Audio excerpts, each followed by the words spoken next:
Today on Big Screen Tony, we interview world champion Austin Keene. Yes, the world champion wakeboarder and skimboarder you all love. This is when he was 23 years old, and it's over an hour long. So get your popcorn and your goodies and enjoy.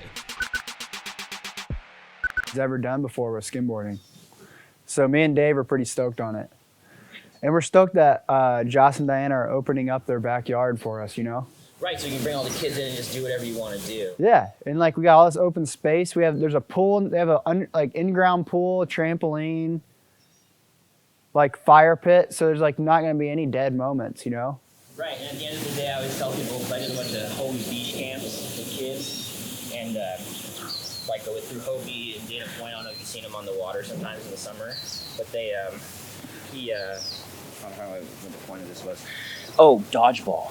Oh, dodgeball, that's a good one. Super good one. Like, and if you like let them play just once and don't even think about it, yeah. And then like an hour later they're not listening, you're like, dude, I'm just not gonna let you guys play dodgeball ever again because look what you guys are doing, and then you're just like. Which I think the guys that we're gonna have in the retreat will probably be like, they probably won't be too young, you know. We don't want to deal with too young of kids. Exactly. So, but you're right, because they're a lot older. That makes a lot more sense. But yeah. But still, like, who doesn't like dodgeball, you know? Right. Competitive stuff. But the thing is, we want to try to keep it from being like we're gonna keep our summer camps, like the 9 to 12 ones, keep that like the kids who are 7 to 12 years old, and then like the overnight weekend camps and 5-day camps, anywhere from 13 to 18 to 13 to 25. That's exactly what I thought you guys were going to be doing, is like incorporating the older kids, because you know you're never too old to learn something and focus. And you really, let's be real, those heats, it's completely different than just being on the notch. Yep. Yeah, so you really got to focus and be ready and know that you're ready and be confident. Yeah. Okay. So I got you that water I did just in case. Okay, so yeah, this is Austin Keene for Shorebreak, take 1. I know, careful, dude. I think I'll chop it. I was gonna let you chop it, but I was like, wait a second, that looks too gnarly. So priceless. Okay. What's the point of that thing? It just kind of lets you know when you're scrolling through the edit? This I can use for color correction.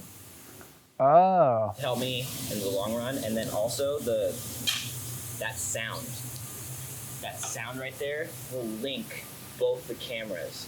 So they're both already recording, by the way, but it's just like I use that as a clapper, so to start the interview, and it literally like kind of syncs them both together? Yeah. Almost like focuses the sound a little bit? Sorry about that. What? Fucking Tom Monroe. Moki Tom? Yes, it is Moki Tom, man. He's incorporating some of his stuff, and I'm helping him do like a YouTube channel. So, gotta call him back. Okay, cool. Guys gonna get us some big airs? It was funny, man. He's super chill, and then like a couple weeks ago, I was at like that big day last week, and I was down at the beach just for like 4 hours just filming. He came up to me, he's like, "I called you," and I was like, "I didn't get a call." I called you. And I was like, you know, oh, there is a voicemail, and he's like, "Oh, there's your call." And I was trying to explain to him that the smartphone didn't register that he called, and that was why. And it was just so funny. I was just like, damn. That's funny, man. Oh, shoot. Okay, great, man. And then also, like, as I said, if there's anything you want to add, feel free, man, just to go on. Yeah, I really haven't thought about it too much, but. That's perfect. All right. But yeah, I like to start every interview the same way. All right. And allow you to just introduce yourself. Say, like, you know, your name and where you're from, and maybe something about yourself, or just that, you know, that you enjoy skimboarding. That was a posture here. It's okay. Yeah. Good. My name is Austin Keene.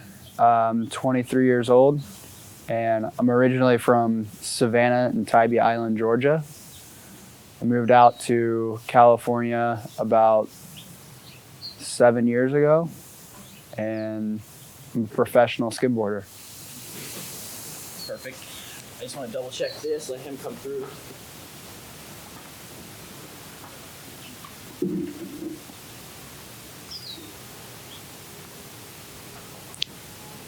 Thank you, Ishmael.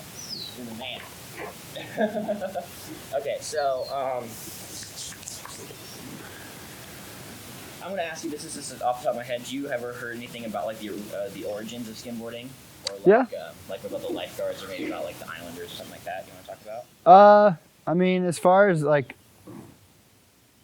I mean, I hear all kinds of different stories of the history from skimboarding. I feel like no matter where you go, there's going to be some, you know, old guy on the beach that knows an old guy that knew an old guy that used to throw flat pieces of wood on the beach and slide across the sand and or stop signs or whatever, you know.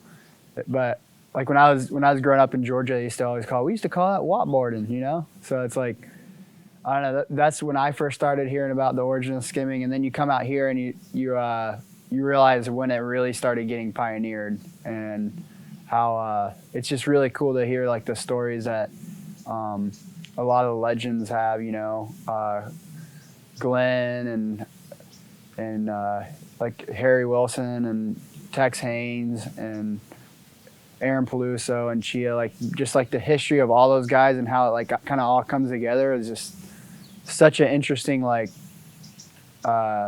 history to it. No, it's all right, man. I silenced it. That's weird. I'm turning it off now. God, this is absurd. You guys call us an interview? That is too funny, dude. I'm just kidding. All my man. reminder alarms to like, it's actually my like. I should probably put mine on silent too, huh? Yeah, if you want to. It's not a big deal, but yeah. I'll start and stop this. It's all right. No, this is perfect, man. Thank you. You'll notice I'll keep touching this one over here because this one doesn't shoot continuously for more than like 20 minutes. All right. So like always just kind of like refreshing it even before it says it's over. Yeah, yeah. Yeah.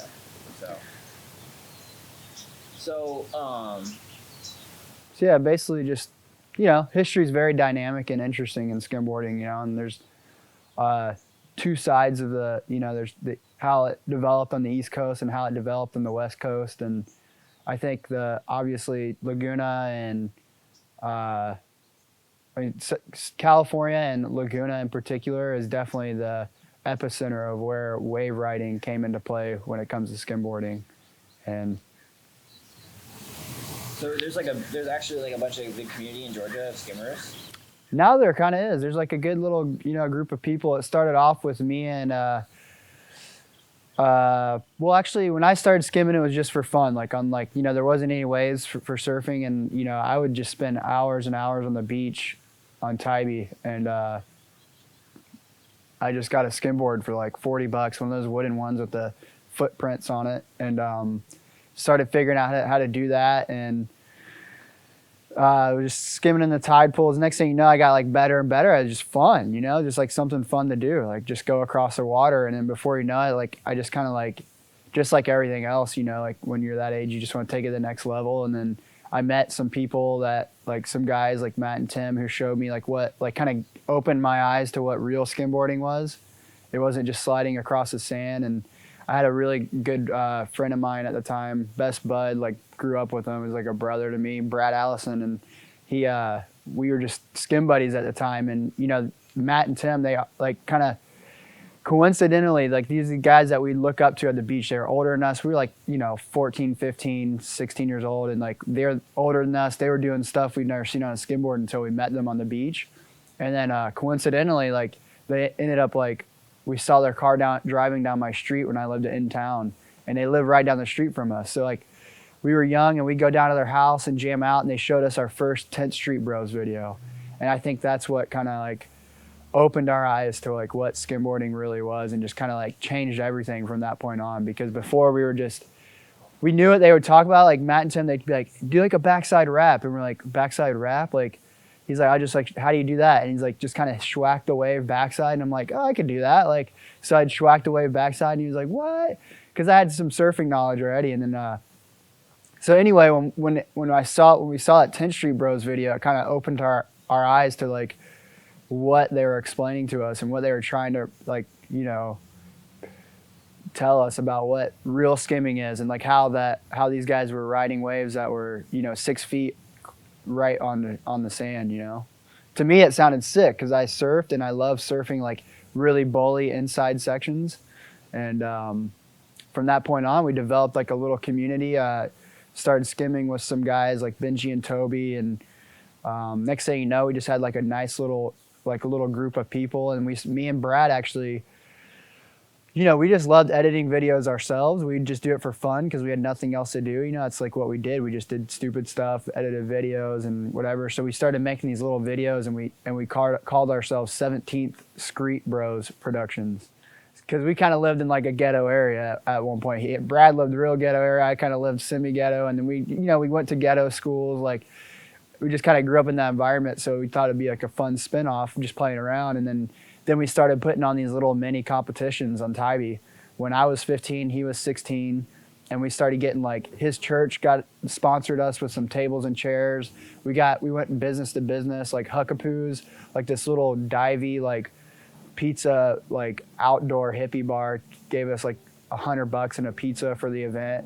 Like, now that place is like the place on Tybee, but before, like, nobody knew about it, and they just, like, you know, they weren't making any money, but they still, like, sponsored us with some cash, and we ended up throwing an event, and, like, we had like 8 guys enter the contest, and the next year we did it again. Like, each year it grew by like 4 or 5 people, and then I think our last year that we did it was probably like last year. Like, Brad kind of kept doing it like last year or maybe the year before, and I think our 4th year into it, I know I'm getting off topic on the Skimboarding. Yeah, our 4th year into it, we had like Red Bull throw us like bring the Red Bull girls down, and like we had 2 Red Bull girls and like a huge Red Bull tent, and like I think it was like when I was 16 or 17, I got on like the front page of the Sunday paper of me doing an air, and like I had no idea, it was my birthday too, and the guy didn't even know.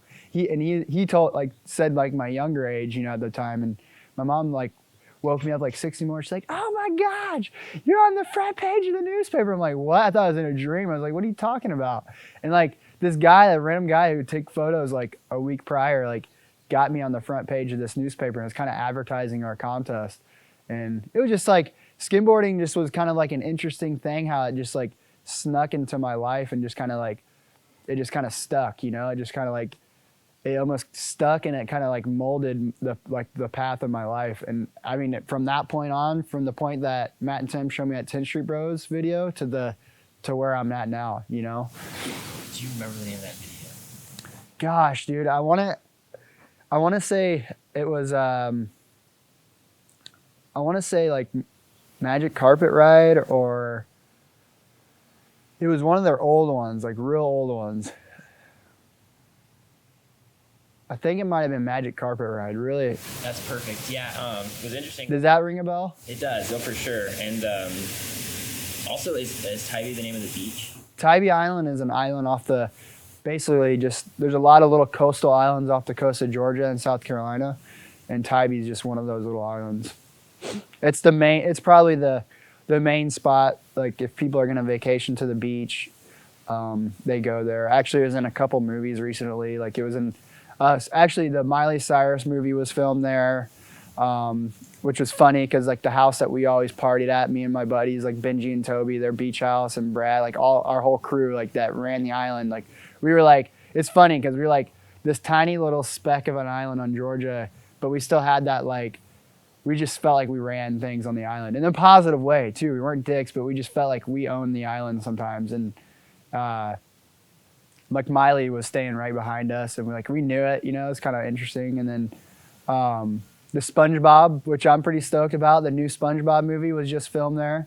And there's a couple of Skimgroms, like Alex Dubois, like insane ripper, looks exactly like me when I was a little kid, like identical, and like he was in the movie. So it was like cool to see him. Like, he's only like, I think he's like 12 years old, skimming like at his beginning stages, and he was like in a movie for like his skimming. So it's pretty cool how like things are developing, you know. Yeah, I think that's the same place they filmed First Class. First Class? Like the new Star Trek, not the new Star Trek, the new X-Men. Oh, really? I heard that island scene at the end was in Georgia. Probably. And because like when they crashed everything and they had everything crash on. So it's probably Tybee, or it could have been even like Cumberland Island or St. Simon, or just like there's like a lot of little islands off the coast. I didn't know that Georgia was that beautiful. Like, seeing photos of it now and seeing those islands, it's gorgeous. That's what I miss the most, really, just the landscape, like the landscape, the marsh, the open space, like had a lot of life to it, you know. The marsh is just, I didn't realize it until I left it, like that you kind of develop a connection with the marsh, you know, the marshlands, because you can really live off that land. You really can. You get really fresh shrimp, great fish. You smell it every 6 hours. You smell it, a pungent low tide smell, you know, and some people kind of think it's gross, but then you kind of develop, like, you kind of expect it. And there's just dolphins everywhere. It's probably the most, like, here you see like a dolphin, like, you know, every so often you'll see a group of dolphins and you're like, oh, wow. But there was just like a daily basis where you just saw like a pod of dolphins. Like it was a brown, like really brown water, like brown murky water, just because the marsh it's just surrounded by marsh. So it's just flowing in and out, the muddy waters. But like it had such a little interesting tropical vibe to it. Like not jungly tropical, but like its own little southeast subtropical kind of environment. Yeah, man. Like I noticed, like if you take a photo of like the Bahamas or like those cliche island or things, you took a picture of Georgia, you could literally like fool people. And oh yeah. Yeah, that was awesome about that. It's interesting. It's got its own like little like it's like you don't. If you look at a beach scene like in south of Georgia, South Carolina or something, it doesn't. It has like features that no other place in the world has. It's all right. No, it's not. That's seriously the best part. No, you look at places like Georgia, South Carolina, like coastal, like landscape shots, and they have features that not like any other place in the world has. It's got like the tropical vibe, yet there's a huge 400-year-old oak tree, you know, 4 feet inland on the beach. It's just like with moss hanging down, and it's just a very like piratey, like that's the only way I can describe it. It's like if the land that the pirates settled like back in this 1700s, like that's the only way you can describe it. And like we have Pirate Day festivals every year on the island.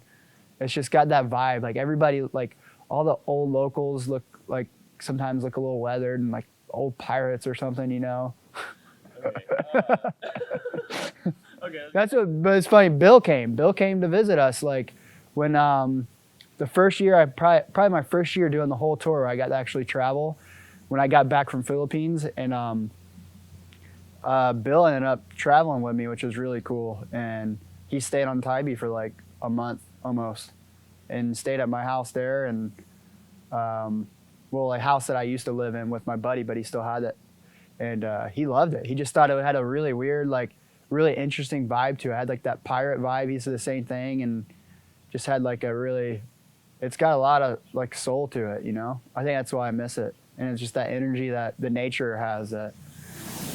So back when you were just started skimming, did you remember like the first time you released, after you saw that 10th Street reel, that maybe when you started riding the waves back to shore, you started really going through the full ride and going through like that full session where you hit the wave and come back? Yeah, I think I was already kind of transitioning to it. And I just kind of like almost was like opened my eyes to like, yeah, you need to like start finding like more serious shorebreak. Yeah. They probably can't hear it, but I'm not gonna risk it. Probably though, it's pretty loud. Yeah, that mic's pretty good. So it only picks up. Literally, you can't even hear me. Literally, you can't even hear me. Oh, I got the mic right here. I forgot about that. Little tiny thing. So, but I just don't want to risk it. Usually, I have somebody listening to sound when brother couldn't be here. Do you have a mic test? You know it's picking up right now? Yeah. It's right. It's literally. I did a check. Check it again, but yeah, literally. Oh, that's good. It's going through the air into that wireless thing. Oh. And it goes directly into that. If you think about it. Cool. I forgot what you asked. I think. First epic ride. Oh, I think a couple rides come to mind. Just because I don't know if it was before or after the 10th Street Bros video. It could be either one. Just because I said like I was already in the transition period of the 10th Street Bros video. When I saw that, it was just like kind of really opened my eyes to like what I should be doing or what's possible, and you know it was just sick. But I remember a couple of rides in that period. It was probably after. Just like I was, I would start. I think that's how I started monkey crawling. Is I would start like running next to the wave and just trying to like jump onto the wave and just surf it. Like just running and then like hopping on the board, and then like I started doing that faster and faster to where I would just like I actually realized if I just ran full speed and then dropped my board and slid out, you know, then that would work out better. And once I started doing that, like I could get out to like some really deep water waves. And I would see Matt and Tim. I'd see Matt. He was like, man, I don't know. Back then I was younger, but back then he looked like he was like 6'4". I don't know how tall he is really, but he was like tall, man. Just like tall redhead guy. Just like his legs were like this, went up to like my shoulders, and I felt like he could just like high step into like, we would always talk about he could high step in like waist deep water, and like he would get out far. So like I would do that in my own way and monkey crawl. And a couple of rides I remember off the bat is just us all skimming, and then just that random wave where you actually make it out. You don't expect it. You're going for waves all day, and you actually make one out to this perfect timing wave right when it's lipping up, and then you hit it and you cruise down. And there's a video of like, I think we had a video clip that I remember is like of this guy Gary. He's like an uncle, like another dad to me, and he just he's like laughing. He's like, that was cool. Like in the background, just like it was pretty funny. But I'll never forget that wave because I've seen it on video, and it like helps you remember it too, you know. So, and then I just got better once I figured it out. Once I did it once, it was just like I could find those little corners. I just figured it out, and we could find Shorebreak. We started looking around the island. There's like sands moving all the time, and the island's only like maybe 3.5 miles wide, 4 miles wide, but there's so many little spots to explore. Like you go 5 streets down and the sandbar is a little different, or there's no sandbar, so it's breaking closer than the place, you know, just 7 streets down. So you could always explore, you know. You had to be there every day to like, or you know, pretty much every day to know like what's working, you know, like what's working today. Is it 2nd Street, or is it 17th, or is it the jetties, or you know. First of all, I remember this. For those people at home that don't know, what is a monkey crawl? A monkey crawl basically is when you hold the board and you're running full speed. Instead of throwing your board down, dropping it, and then stepping onto the board like the normal skim drop, you're basically running, you're putting your board down and essentially crawling onto it.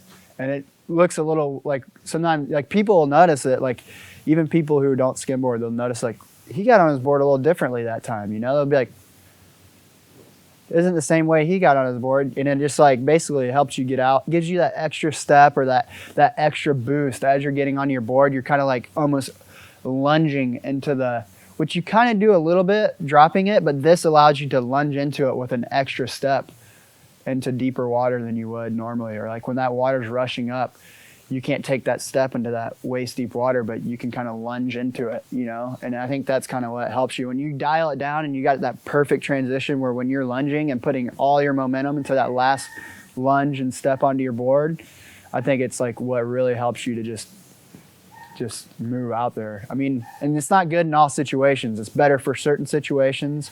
And then obviously waves closer to the shore, like if you can drop it on a fast slope, you're not going to use a monkey drop on that, you know. So I do both, but monkey crawl comes in handy. It seems like not everybody can do monkey drops. It seems like it's something that you picked up when you were younger. Oh yeah, I just started doing it randomly, and yeah, just started doing it. Oh, like yeah, I think it came from like running next to the wave, and then, yeah, I think that's. Let's be real. The first day I was down at Lisa, really paying attention and like filming you and Blair. I don't know if you remember that. That was like one of the first shoot days. Oh yeah. Yeah, and literally someone was sitting down and talking to me, one of the younger kids, and I saw you do it, and I literally was like, "What the fuck was that?" Yeah. Because you were doing it like every time, and it was just like, and he's just like, "Oh, that's a monkey crawl, man. You never seen that?" And it was just like, wow. Like, Yeah. because it's something, you know, there's all this lingo and all this slang, as you say, most people don't hear about it. Or some people call it gorilla drop, or they call it like, I don't know. There's different names for it. Monkey crawl sticks to me. You know, I like it. Perfect, man. Do you want to talk about either how it feels like when you wake up and when you go skimming? Do you want to talk about like why you like skimming so much, or do you want to talk about maybe how you read the water? I can't even begin to understand how you... I was gonna say I apologize. I talk too much. I ramble a lot. Do it. Like, this is perfect. Yeah. All right. Whatever you ask me. Yeah, you want to talk about like your every time you go to the beach and when you're done putting that suit on, like how it feels when you're walking towards that water, what you're thinking. I always notice you like to go dip yourself in the water. If I may say dip, but you seem like you like to go jump in the water, feel the water, and get into it. Sometimes, yeah. I think just depends, really. Like, I don't know. I feel like it's weird because it's always evolving. Like I've evolved a lot. Like as I've gotten better and I've skimmed better waves and I get the opportunity to skim better waves more often, I feel like your eagerness and the way you approach a session is always evolving, or you kind of become more comfortable with it. You're more confident going into the water. You learn how to like control like your eagerness. You learn how to control your like stoke and you giddy, and like you're not like, I feel like now I'm not going out on the really really crappy days like I would when I was I don't know, younger, and I'm just like stoked to skim anything. I think now I'm just taking, I see what waves will work, and even if it's a crappy day but I see like a little corner, then I'll go out, or if like people are, I just feel like skimming, I'll still go out on crappy days, but I just think you're just more like controlled. I feel like I think the more experience you get, and I think that's one way. It's like I feel more controlled when I approach a session. I think just waking up in the morning and going to get skim, like no matter what, even if I know the weather's bad, I still look at it. I'm still like eager to know what it's like. And what is that? Like a little alarm? Yeah, dude. Like literally, it's like God messing with me today. Apparently, I'm gonna go right to the clock source and see what it's saying. There's alarm set. I'm gonna keep going. 8:15 this morning. Just unset it. And it's just snoozing itself over and over and over. And I did just unset it. But that's what's weird is I'm pretty sure the last time I put my phone down, I turned it off. That's what's weird. That's really weird. I held it and I pressed the power off button. That's super freaking weird. But yeah, you want to talk about wells or yeah? Just like how I guess it feels to approach a session. Like I said, I feel more controlled nowadays. I just feel like I save my energy for like the better waves. I don't know. That's really well put. It was like, to see you charging at seal was kind of intense. Yeah, I mean, and that was another thing is like, that's why when we went to seal that day, it was frustrating for me because like, it was like seal when it's like that, it gets so fun and it can be so perfect. And then that day was just like, it was super gnarly and I wanted to charge, but like at the same time, like I knew that it was just like a little unmakeable. Like it was just like, there's something about it that just wasn't like, it wasn't available to a skimboard. And every now and then there was a corner and that's what got me out. Like I was watching, I saw Perry Wells get a couple good little corners, and he's really the one that motivated me to go out because I saw him get some really beautiful wraps. And then, I mean, but even then, like, out of the whole time I sat there and watched, I only saw a few people. I think that's that eagerness that sometimes skimboarders, they'll go out even though they know they can't, like they're not like realistically thinking, am I going to get a wave today or am I not? Like they'll just go out and there's something about skimming that just wants you to like, just like a drug, just want to just keep coming back for more, even if you can't get it, you just want to try. And I think sometimes I don't know. I'll get frustrated if I can't get a wave and I can't get a solid ride. Now I'll get frustrated. So I try to save myself from the frustration, But I was frustrated at seal too because I didn't have like a surfboard. Like it looked sick for surfing. I didn't have a surfboard. I'm glad I went out though because I got a couple okay ones, and I just got to get like one sick photo of me sliding out to like a beast of a wave that I almost don't even remember. Like all the waves were beast waves, so I just don't even remember that thing. But I just know that every one I went for, I made sure I could make it back in because it was pretty gnarly. I didn't want to get caught in the impact zone, that's for sure. So every wave I went for, I know I definitely at least got to wrap that wave. And I think that's another thing I'm thankful for too these days is just the wave selection and being able to really know what wave's going to work and what wave's not going to work, Dude, I'm so glad you brought up wave selection because I noticed like on bad days, you and Timmy and Colton, it seems like you guys really know how to choose your waves. And David, it seems like you guys really know how to choose your waves. and like, you know, like even though it's not such a solid day, you see the little corner, as you say, and you're like, and you that for some reason that one wave just set is really a lot better. Yeah, definitely. Yeah. I think you said it exactly. Just with experience comes wave selection, and you figure out what waves work better, what wave's going to give you that ride, and what wave's not going to give you that ride. You know. Do you feel that there is that perfect ride, or is it really dependent on what type of skimmer you are and what type of wave you like? I mean, when it comes to a wave, like I don't think there's. I mean, unless like a perfect ride could be like a 2-second little in and out barrel, or it could be, you know, a minute and a half liner in Mexico or something like that. You know, there's just like so many different instances. Like to me, there's a feeling I get, like a feeling of completion, or a feeling that like it like almost like it's like when you slam the hammer on one of those things and it hits the bell. Like to me, there's like I'm constantly slamming, and every now and then I hit the bell and it just feels good. So to me, it's like the bell is always getting a little higher and higher and higher. And it's like, you're either going to hit the bell or you're not, you know? So like, I think we went to Seal a couple days ago. I actually went to Seal again after that time we went Seal like maybe, it was just last week. It was like Thursday or something. And I got like, we were struggling for a while. We waited for 3 hours to let the tide drop low enough. And there's like literally a 25-minute window when it was just beautiful. And I just got one little like draining in and out backside barrel, and it was like a solid 3.5 seconds of just like feathering over me and like spit out kind of. But that was an example, like that compared to like maybe a wave I got at E.S.A that was an in and out. Like they kind of almost, maybe the E.S.A better, like when you want to compare, the E.S.A wave was a better quality wave and more perfect, but they both kind of give you the same level. They still ring the bell for you, you know? So the bell is always getting higher, but it's just about, you know, making it to that point. And that's probably considered that would be the perfect wave, is just being able to reach to that, you know, that bell. And it happens all the time. So whether you're in Gulf Coast of Florida and you did a trick that you landed or something and it just felt awesome, or you're at E.S.A and you just got the best sider of your life, or you went to Mexico and got a 2-minute liner and you did 4 tricks on it, like all those could be considered, you know, and even if you did all those, they could all kind of be equal to each other, you know, because at that moment you got the same gratification, you got the same feeling. I can't believe that the bell thing. That's amazing.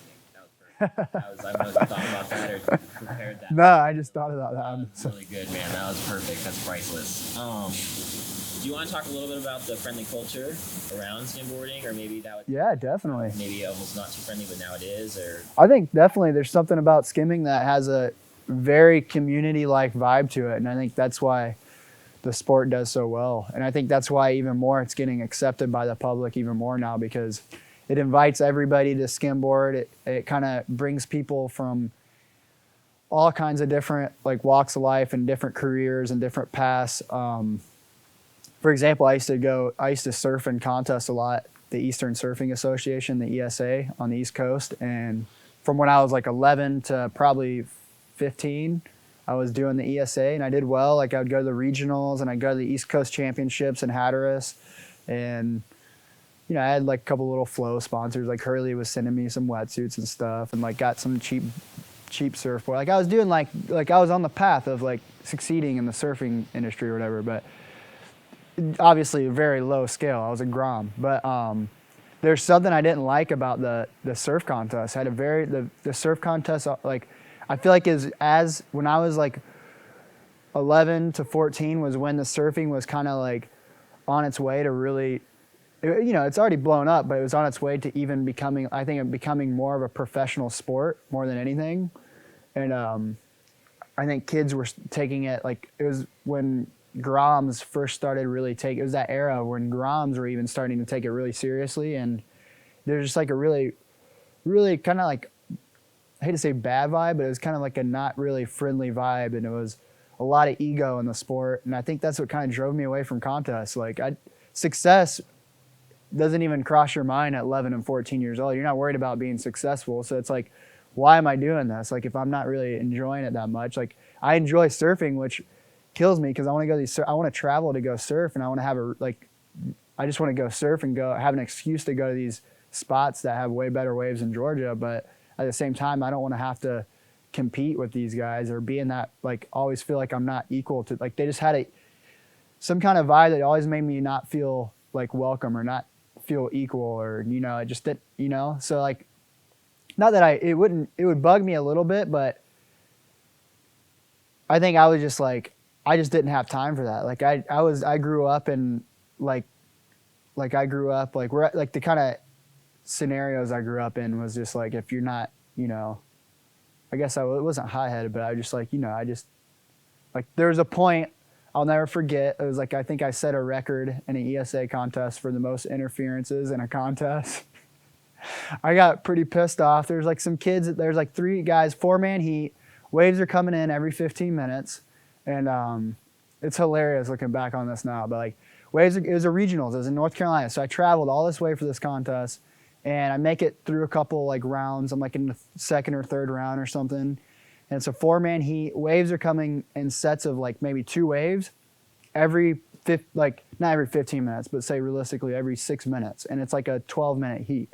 So we're all scratching for the same wave, basically, all 4 of us, but there's only 2 waves and there's 4 of us. So it's just enough to split between the 4 of you. So like, if one guy he was like, you know, we're paddling for this wave. And we're like, all right, you gonna go right? I'll go left. He's like, yeah. We kind of just like real quick in a split second, we made that decision. Like we agreed, he'd go right, I'd go left.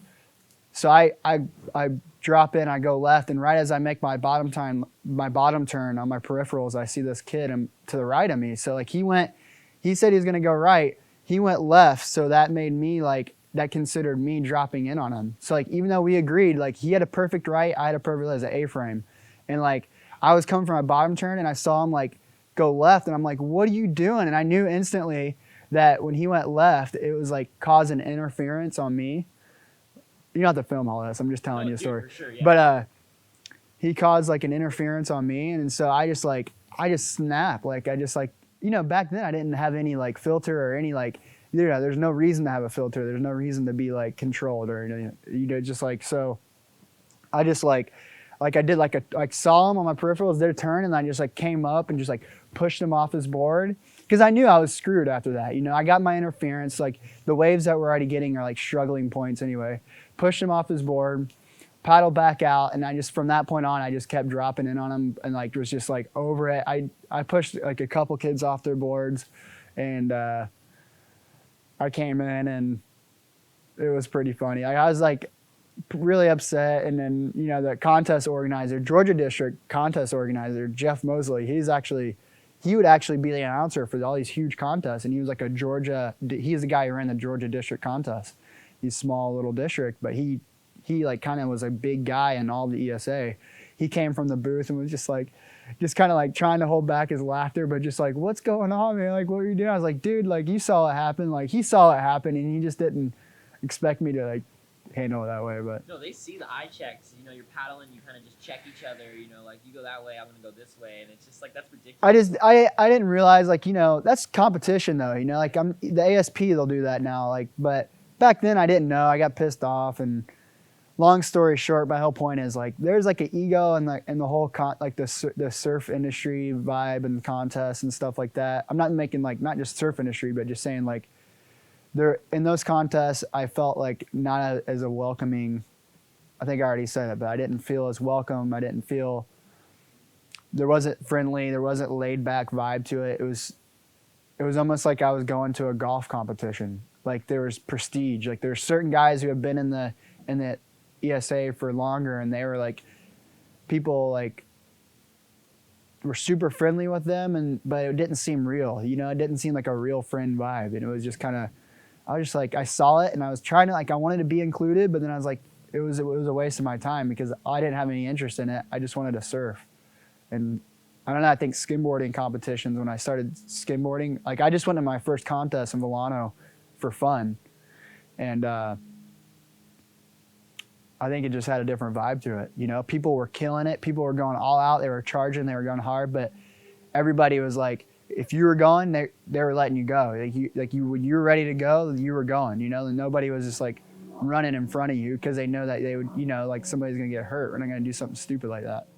But like, Do you think that the sport itself and being pronounced like a professional athlete, as you said, do you think that's a positive or negative effect on the culture of skimboarding? On the culture of skimboarding, I think it's positive for sure, because I think there might have been times, I'm not sure about this, but I think there might have been times that skimboarding might have had a negative light on it. And I think that by making it a professional sport, we're showing people what skimboarding really is. It's not, you know, a $45 plywood skimboard going across the sand in Georgia. It's finding the right, I mean, that's what gets you there, which is important, but I think getting people on the right track of like what skimboarding is. But if I never would have saw a 10th Street Bro video, I would still be sand skimming on the beach in Georgia right now, you know? So it's like, I think professional skimboarding is that 10th Street video nowadays, you know? Like, it's letting people know that there's just an unbelievable amount of growth option for skimboarding, and it still is there too. Even though that, as like being one of the top guys with Blair and Sam and these guys like who are pushing the sport to a whole nother level right now, we're just constantly just pushing each other. Like, there's still room for growth, and we all know it. And I think that's what's encouraging to guys who are just starting out, like that maybe they could be the guys who revolutionize the sport in 6 years or 2 years or 4 years or whenever, you know, whenever they get to that point. So it's like working in a company. You don't want to work in a company where you're capped at making $25,000 a year. You want to work at a company where you might be able to be the CEO and make another branch of the company, you know? So I think that's the cool thing about professional skimboarding is it's at its beginning stages, and it's also helping the kids realize that for me, when you turn a sport like in a professional site, give it a professional insight to it, it helps you live alongside like a healthy path. So now you're not trying to just go out and kill it and be this like, you know, badass dude that's just trying to like, you know, just flail his body everywhere. You're trying to learn like what's going to give you that's going to ring your bell the best way. And you learn how to keep your body in shape so you can continue doing it until you're like, you know, in your 40s and your 50s and you're just a madman. Like Bill, for example, he's just like constantly charging, is still charging it. I mean, I don't know how he does it, but That's what's up, man. Do you want to take a little sip of your water? Sure, dude. Sorry, I'll ramble. I'm telling you, when you interview me, I'll go. About like 3/4 of the way through. I got about like yeah. 5 or 6 I'm cool. I like because I like talking. This is perfect, man. People like I'll be quiet. I'm quiet a lot, so like when you interview me, then I have a lot to say. You know. That's what's up. No, it means you're a deep thinker. I do. I got a lot going on up there. That's good. A lot of people are just so drones, man. It's crazy. Oh yeah.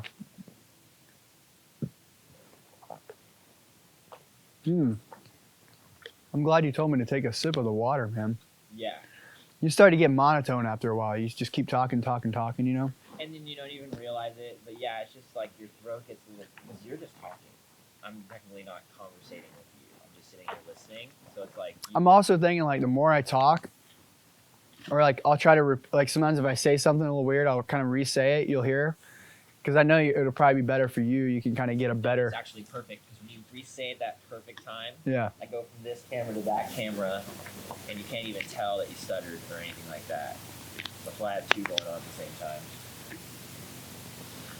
But yeah, there's I want to talk about... The wedge meetings tonight too. You going to that? No, I didn't hear about that. It's the second... so basically I had that big wedge... City council thing. They already had it, you know, in fall or like early winter, and then they're doing... Now it's they've kind of met at an agreement, and they want to propose that, and we're all showing up to show support of it, and if there's a larger amount of support, then they're going to put that into place. So it's basically, they're not taking it off, and Is it at the Newport City Council? Yeah. That's good to tell me, man. I might go and take photos. You should. Yeah, dude. Like everyone's gonna be there probably. You really should probably film too, because that's like, it's kind of like a landmark moment for skimboarding, really. Thank you for telling me about that activity. I know it's probably just public knowledge, but I kind of missed it. It's the second meeting, so I think not a lot of people really knew about it. Okay. Until recently. Yeah. I didn't until yesterday, honestly. Does that make me feel better? But no, that's a great idea because that's huge right now that they're trying to take that from you guys. I can't believe that. When I saw that like earlier this year, I was like, what? Or last year. Like, what are they thinking? I mean, there has been deaths there, but it's just like there's deaths at almost every. Well, it's always a body surfer. The past like 2 deaths are body surfers, and they're trying to take it away from the skimmers. You know, it's like Falling it. That's going to make it more people in the water. we're going on waves we can make it out of. We're not, you know, for the most part, you know. You ever seen like the little groms out there on the wedge? Oh yeah, Grant, Travis, those guys freaking murdering it. It's like the pressure underneath that board when the cider hits that main wave. It's like 200, 300 pounds. And Oh, it's uncontrollable. You can't control that. You know, and you're in the wrong spot. Yeah. You're up. You're Yeah. gone. for sure. Okay, so yeah, let's talk about this because we're kind of on this subject. I kind of want to give a warning to, not like a warning for people to be afraid, but kind of just more or less to have people be weary of that they are skimming and it is kind of dangerous, if I may say, and Yeah. and then maybe just talk about like a lot of people have been talking about the hitting the dry sand first, or like just, if you skate naturally. Then I think that's one thing my skimboarding skills were developing, I realized that I'm thankful that I started on those beaches of Georgia with a flat wooden board, because I would have traded not using a flat wooden board. I would rather had like a better quality board, obviously, but I think just starting on the flat beaches and not really having any other option except to skim on flat water, flat beaches, helped me to kind of almost dial in my skills 100% before like moving to like even just a small wave and then to a larger wave. But like some guys, they're starting out their first time. Like, I mean, a lot of guys I'm teaching, which is not a bad thing, but they're starting out at E.S.A. Like I've pushed kids who are 8 years old down the slope at E.S.A. when a 2-foot wave at E.S.A. is way different than a 2-foot wave in Georgia. It's like there's 10 times more water coming at you, and I think it's interesting. There's trade-offs with that. I think you get more comfortable and more dialed into the timing of the wave and all that, but you don't get to really solidify your balance and your skills and your maneuverability on the sand and the water and all like the little tiny details that can really fine tune your skimboarding. Yeah, do you think that even someone that's like yourself, there's days where you may twist wrong or do something wrong where you just have to say, I'm going to put the board down for an hour and then come back? I should, but I don't ever do that really. There's definitely There's times where it's like, all right, well, I need to just if you get on like a bad rhythm and there's going to be waves for the next 4 hours or 3 hours, you're just like, I'll stop, go get some water and just take a minute and try to renew a new rhythm, like start a new rhythm, and hopefully, because there's sometimes you just keep going for bad waves, and I hate that. It's frustrating. Everybody has those days. What do you think the main huge benefit or difference between the Shorebreak and riding waves is, or like the benefit or the benefits of riding the Shorebreak Compared to what? surfing, Oh, but compared to surfing? paddling out? I think for one, skimboarding allows you to ride waves that you can't really make anything happen on a surfboard. Like sometimes there's just so many different waves that come into mind too. Like whether it's a mushy liner wave that you'd have to be like pumping and you just kind of be floating on top of the wave on a surfboard. But a skimboard allows you to really just like generate a ton of speed and to really like be involved in that wave, even though it doesn't have a lot of power or is not breaking really hard. You can really just slide on top of that. Like you're just sliding down a never-ending slope at that point. So it's just like you can carve, you can get in the pocket. Rather, if you're on like a 6'2" surfboard or even like a longboard, you're just going to be going slow. There's no drag on a skimboard. But the Shorebreak waves, I think that's kind of what really sparked my interest with skimboarding, is like really big, hollow, punchy Shorebreak waves, is the fact that you're like, to me there was like this like insane like heavenliness or like this sexiness to just being in a hollow wave, yet almost being able to like walk next to it at the same time. It's something like Actually, it's a very interesting feeling that I don't get until I think of it. It's like this feeling I had when I was younger of just it really being like just unbelievable, like, or a phenomenon to have a wave that's like 3 to 5 to 6 foot that's breaking like within 10 feet of the sand or the shore that we take for granted all the time living in Laguna now. Back then it was just like, it was just a feeling that I had inside me. I just couldn't believe that, you know, you could ride a wave like that and you could just get totally barreled like that and not have to worry about slamming 3 fins into the sand and, you know, breaking your board in half. Like, it's actually the contrary, where you want to do that and you want to get super shacked in the most insane hollow barrel. It's so hollow that you have dry sand under you sometimes, and you just get, I mean, Cabo being one example of a place like that is like, you're just in the most wide open, insane barrel, and you might not come out all the time. I think that's where an experience comes in. Like now, I actually, even though I could get like a sick barrel picture, I'm looking for waves I can come out of. Like I can get a wrap, stall in the barrel, get a nice hollow barrel, and, you know, come out. Like that's what I'm looking for all the time. But either way, if you just want to get shacked, you can get super shacked, and you can be like right on the on the sand, but you're in water. It's an interesting mixture or perspective. You know, you can't get it from, like, it's something I didn't have until I started. And I think that's what really sparked my interest of skimboarding in the first place. Matt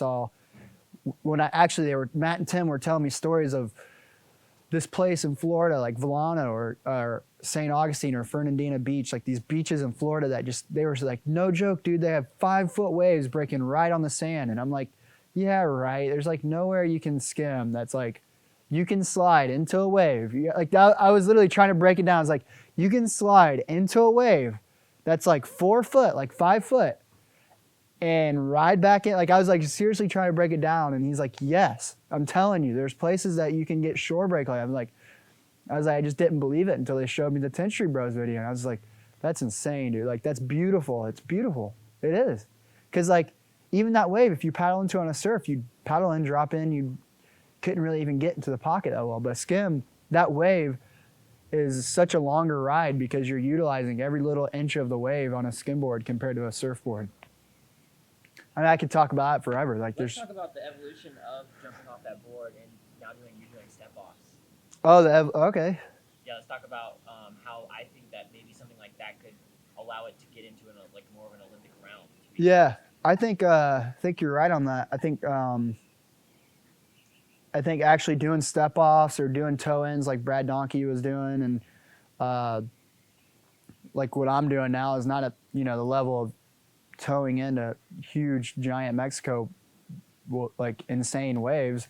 I'm just kind of like doing step-offs where I'll paddle out on the wave storm, the Costco wave storm, and then right before I get into the wave, I'll just transfer onto my skim, and then I'm surfing on the skimboard. And it's like, to me, it's so much more fun on almost whenever I go out. It's more fun than being on a surfboard because, like, on a 3 to 5 foot wave, that wave seems so much bigger, and you can do so much. You're like limitless on a skimboard. There's no drag. You're not having to pump. You're not having to generate speed. When you're on a 3 to 5 foot wave, like solid surf wave, and you're on a skimboard or even a 6 foot, that wave is just like, it's so limitless, and there's like nothing holding you back, you know?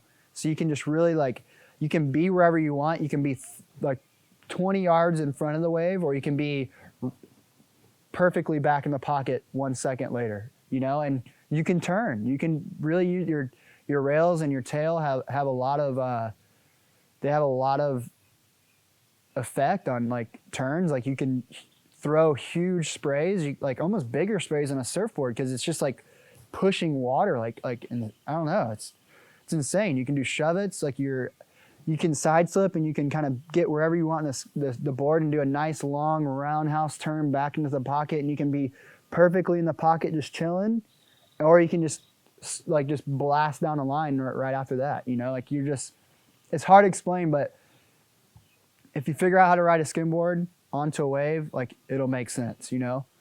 And I think what I'm doing is step-offs.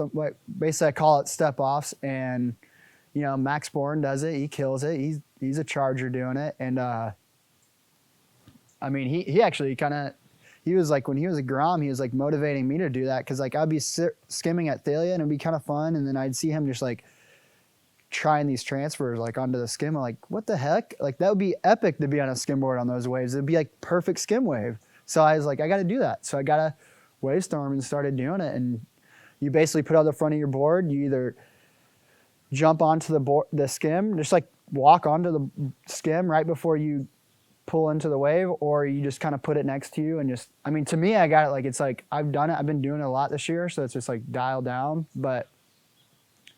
and really nothing prevents you from going out and paddling out on a skim. You can paddle on a skim. I grew up doing that on Tybee where like, we didn't even know what a wave storm was until I came out here. I didn't even know they made soft top surfboards. Like I started surfing on like a hardboard, you know?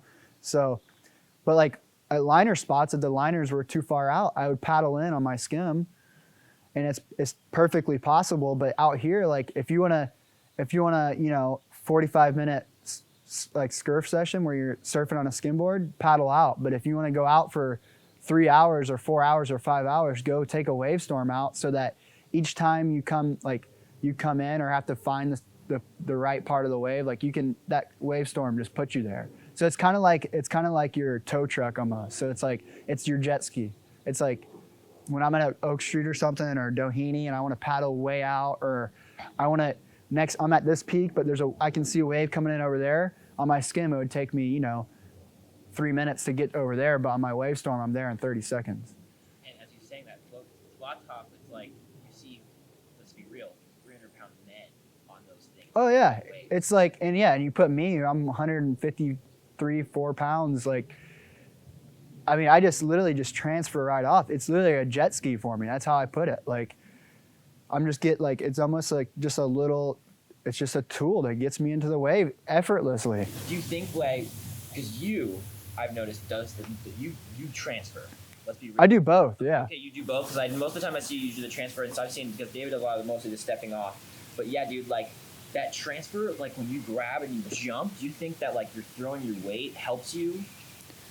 Because it seems like that weight transfer from one board to the other. Yeah, I think there's two ways I do it. I put my skim on front of the soft top, and then I paddle in just a little bit. Almost sometimes you don't even have to paddle in if it's like late. You just kind of fingertip just so you're kind of with the wave, and as it kind of lifts the back of the board up, you get up, and I just kind of kick the soft top behind me.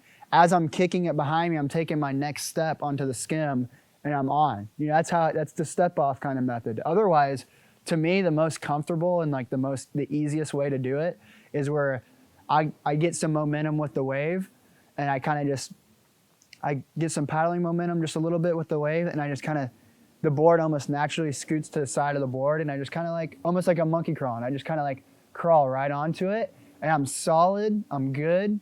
But either way, like even when I do the step off method, my feet just land right in the spot. You know, they're perfectly right in the spot. And if not, you just shimmy them to the spot you want it.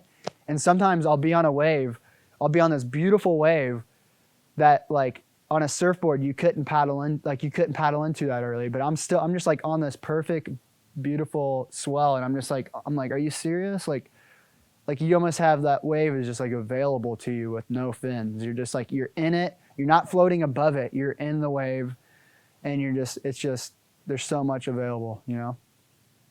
Wow, that was perfect. I think there are waves that's better for surfing, obviously. When you get to bigger, faster waves, fin drag is good. Like you need a bottom turn. You need to have control. But I mean, like I said, for certain waves, it's just better to be on a finless board. Do you think that rail to rail is kind of like you're just with your own fin, or do you think it's... Oh yeah, the rail, the tail. I think that's why I like it, because you're using the board. You're not using like the fins are they were added to a surfboard to help control you. You know, like this is like you're learning how to surf this surface of a board without using any fins. You're almost becoming a better wave rider by doing that, because you're not relying on 3 fins or 1 fin or anything in the back. You're not relying on that. You're relying on purely knowing the shape of your board and knowing what part of the board is going to offer you the most speed or the most drag, or how the rail is going to affect, like how much rail to use on this turn, you know? Yeah. Like I said, on certain waves, obviously. Okay. Like, did you have to change your approach at SUNUNGA? It seemed like that you guys had to be more in front of the cider and stuff like that. That wave is just really, really powerful and really fat. So like when you're on a really powerful fat wave, you gotta totally, you're just more, it's almost like you see like kind of like Jaws. Like you see people surf Jaws and you're like, that wave isn't as big as say this wave I saw in Portugal that was like almost twice as big, but Jaws has so much power and so much movement behind it. These guys are going way faster. They're way more like, their stance is way more like cautious. You're like, why is that guy so cautious? But this guy's at Puerto Escondido, just like relaxed, just getting, pitted, just like almost like with full control. That's like stacked almost a little bigger. But this guy's at Jaws and he's just like, like it's because the wave has more power.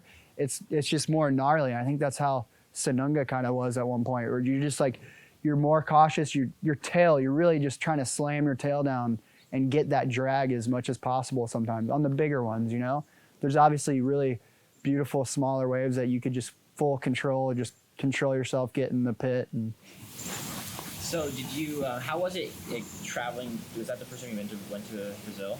Yes. How was that traveling the world this last year? I mean, Brazil, I've gotten to travel to a lot of places besides Brazil so far.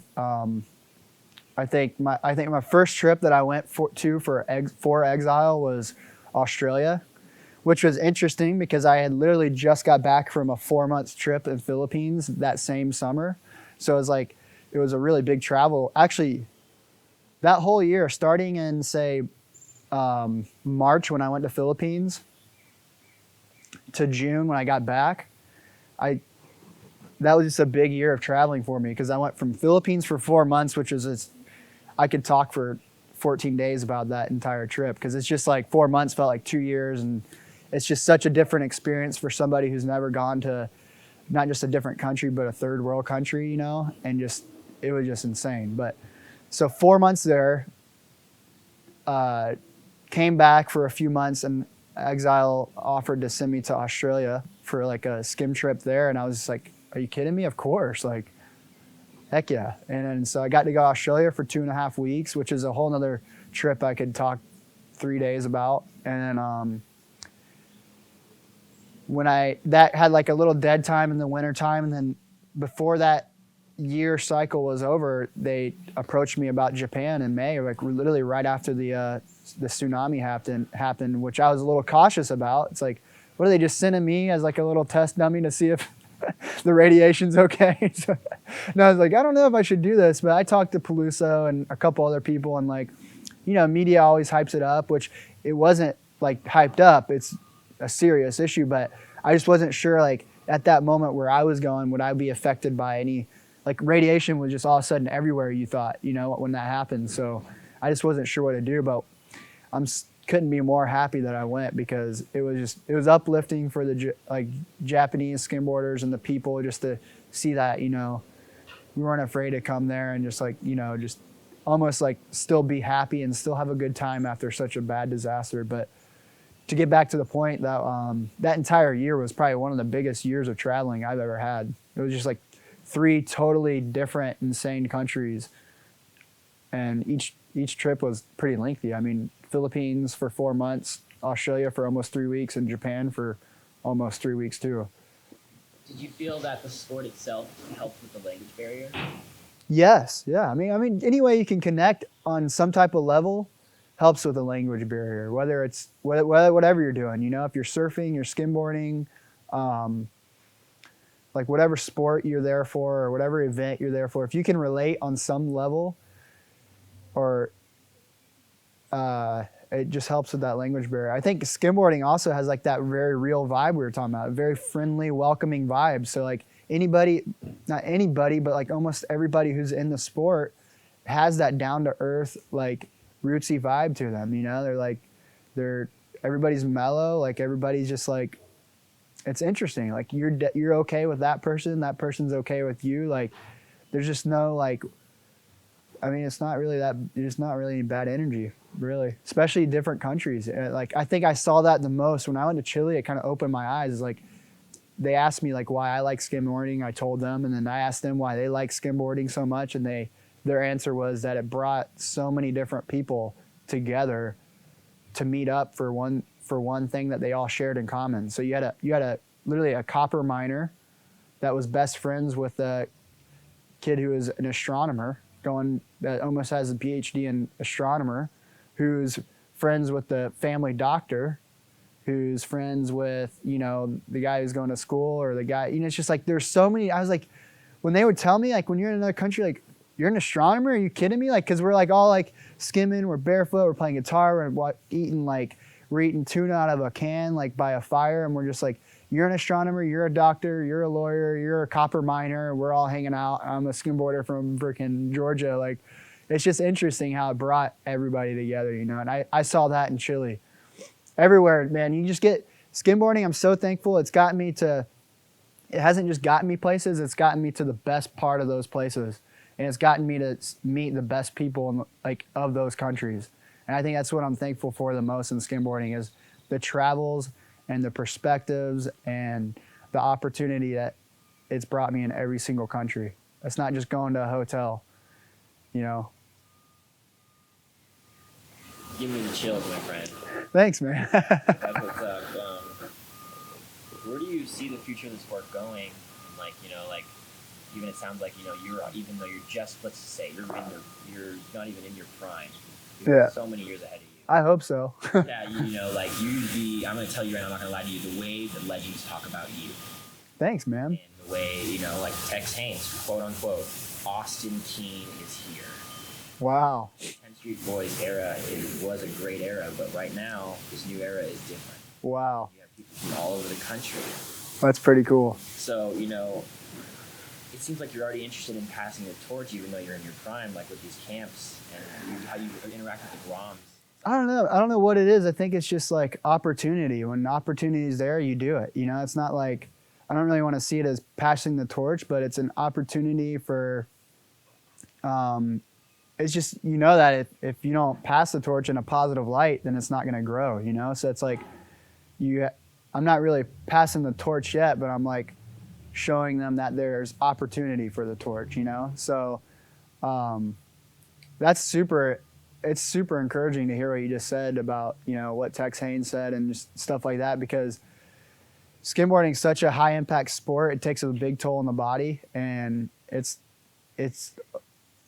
interesting how you really have to balance that out. I think that's why the past year and a half, I've really gotten involved with like a really like healthy lifestyle and trying to reverse what I do in the water every day with, you know, yoga, with healthy eating, and really just trying to dial down what really helps my body thrive and how I can reverse all that, you know, impact on my body. But like to say about passing the torch down with skim camps, I mean, it's one way that, to me, it's like people who make their living being a doctor that's going to a third world country. Like, it's like skimboarding. Like, that's one way that we can, as a professional skimboarder, it's the best thing ever, because you can kind of like generate some income and help. Like, it helps you to continue being a professional as well as doing something good. You know, like, to me, it's like you're making an impact by. Making a living by making a positive impact, or, you know, something like that. I don't know. No, yeah, exactly. Having a positive impact is like, makes you want to get out of bed in the morning. Yeah. That's what's up. But yeah, it's pretty cool to hear that Tex Haynes said that. It's pretty awesome. I'm not going to lie to you, he did say that. Where do you see the future of the sport? Oh yeah, that's what I was like, there's something else you said I wanted to talk about. Honestly, the future of skimboarding, I couldn't even tell you, man. Like, I feel like I really want to predict it is so bad. I wish I knew. Like, I part of me, I'm glad that I don't, you know, because that's what makes it interesting. But at the same time, it's just like, I don't know, man. Like, there's so many people who love it, and so many people who get discouraged. We all get discouraged because it doesn't get the light, the positive light that it deserves, or it doesn't get the recognition. It doesn't get the financial backing that the tour deserves. But it's just really, it's, I mean, as you probably know by putting this whole documentary together, you know, it's kind of its own little beautiful thing wrapped up in one. And nobody really knows how that's going to bloom. You know, it's just like nobody knows how it's going to all play out. And I think I think it's really at its beginning stages of its prime. Like it's on its way to being at its prime. And I really hope, like I'm trying to expedite that process by doing these skim camps and by getting it out there as much as possible, by getting as much media exposure out to the outside world as possible. I'm just trying to expedite that process because I want to be involved in it. And even if I'm not skimming, I'm going to be involved in it some way, you know, like I want to be present. I want to, because we all love the sport and I love the sport and I want to be involved with it as much as possible. And, you know, I believe it can happen, but skimboarding is a very, very interesting thing in its own way.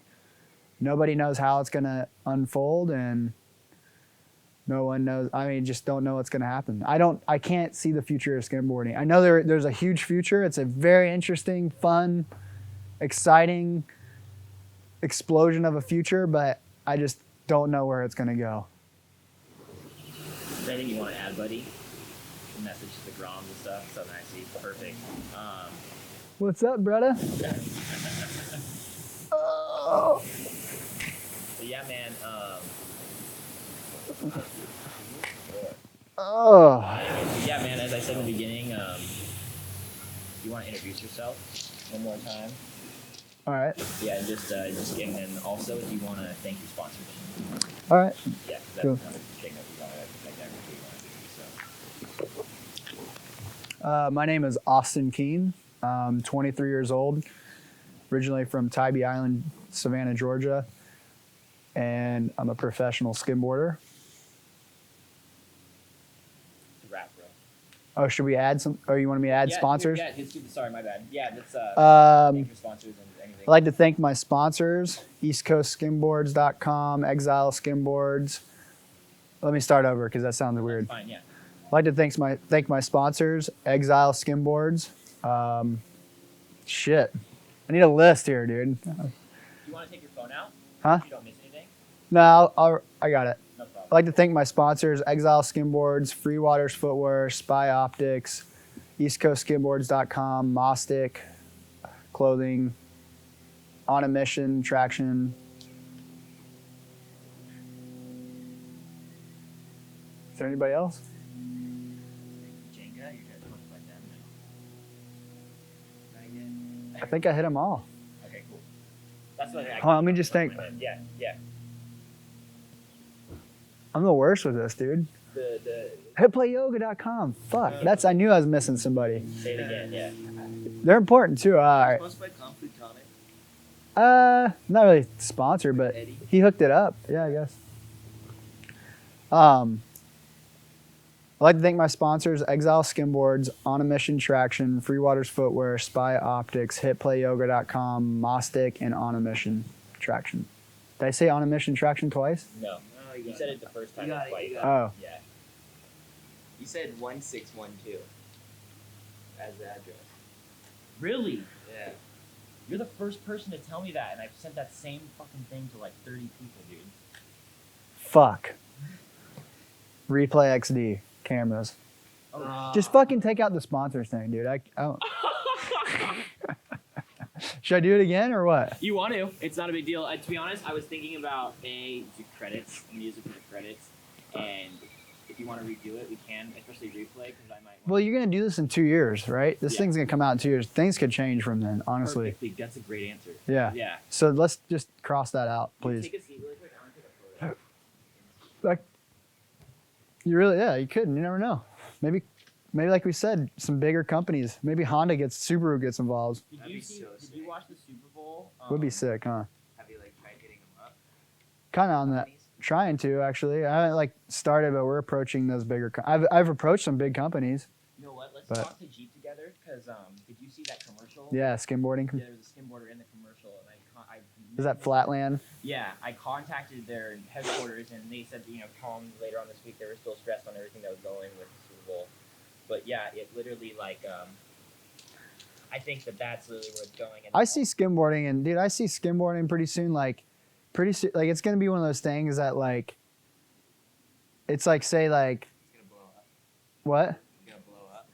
Yeah, it's gonna blow up. It's gonna be like one of those things where you have this guy who was doing something like say water photography or something. It's like say Clark Little, like you know how Clark Little, the whole wave photography thing blew up. Skimboarding is gonna be the same way, where it blows up and everybody's like, oh, I remember when it was like small and everybody was like, you know, on the tour just trying to like struggle to make it a contest and stuff like that. But like, it's gonna blow up. It's gonna be on all kinds of commercials. It's gonna be like, it's gonna be huge, dude. It's just like, it's a matter of time to where like, it gets on like the realm of being that like spark of a like interest, like a public interest, you know.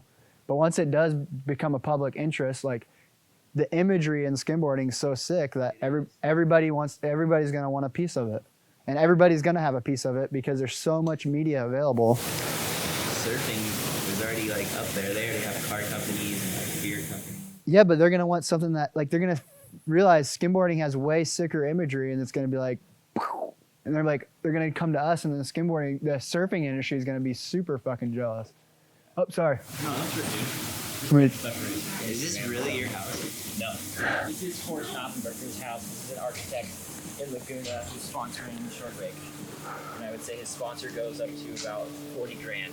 he's sponsoring what? Shorebreak. What's that? That's the name I'm thinking the name in the film. Oh, really? Shorebreak, the Evolution of Skimboarding. Damn. He's sponsoring this? Yeah, that's why we're able to use this house, and That's like a great name for it, actually. Yeah. Thanks. Yeah, I was thinking for like, it took me, to be honest, like weeks on end or months. Shorebreak, the Evolution of Skimboarding. That's great. Yeah, that's cool. Because it is. It's kind of like the first evolution from going from sand to shorebreak, you know? There you go. Thanks, buddy. Perfect. Some people always forget to take those off. I could use a Jeep. Yeah. And also, I want to talk to you guys about is, did I mention Guinness to you on the bar before, Austin? Oh, yeah, about the world records. Yeah. Oh, yeah, yeah.